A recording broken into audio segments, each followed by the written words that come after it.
3 things that I've learned that have healed my relationship to makeup. Hey, I'm maybe Burke and you're watching Makeup for Lost Time. This is my series for trans women and other people who feel like they missed a few classes when it came to learning about makeup. Number 1 is less then more. Not to be confused with less is more, which I guess is actually saying kind of the same thing. A lot of people tend to really want like high payout with pigment. I feel like influencer culture has really wanted people to get like a big bang for their buck. But especially if you're not a professional, especially if you're still figuring out what you're doing, starting in light layers that you can then add to is the way to go.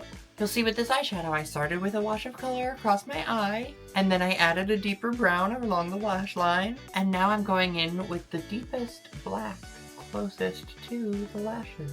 You do less, then more. But this rule also applies to blending and any type of product. Not necessarily with the amount of color, but just starting with thin layers that you can then work with. You can always add more, it's going to be harder to take away. I mean, yes, it's makeup and you can just wipe it off, but depending on what it is, some makeup is harder to take off than others. Which is also why we start with eyes first. You start with the least amount of surface area and then move to the bigger areas. Less than more, right? That makes sense. The second thing I've learned is to work with my features, not against them.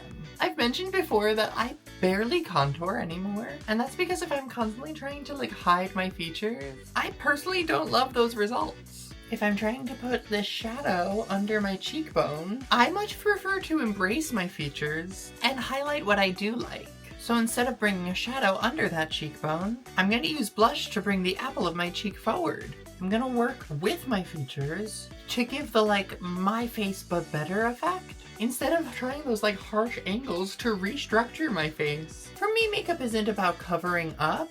It's about artistic expression and playing. And when I look back at some of the looks that I've done, I can definitely tell when I was trying to work against some of my features. To try to hide them instead of just embracing them. Cause listen, I do love what I look like. I don't wear makeup to change or hide what I look like. I wear makeup because I have fun putting it on and I like to play around. Which brings us to number 3. If it's not fun, it's not gonna work. If you're putting on your makeup every day because you feel like you have to, if you're not comfortable looking at your face without makeup on it, or being seen in public without makeup on, you're not gonna have a healthy relationship to makeup. It's just as simple as that, honestly. You're never gonna heal your relationship to makeup if you're waiting for your makeup to heal your relationship to yourself. Make sure you like what you're doing with your makeup, but also make sure you can like what you look like without it. I love playing around with different styles and techniques, partially so that I don't get tied feeling like I need to look one way. And the other part is genuinely because I do enjoy having fun and playing around. And if I don't look my best one day, or my makeup doesn't turn out exactly as planned, that doesn't mean it's gonna be a terrible day. It just means it didn't work out that day. My makeup didn't turn out as expected, and that's okay. Makeup is literally made up, and so are all of the rules around it.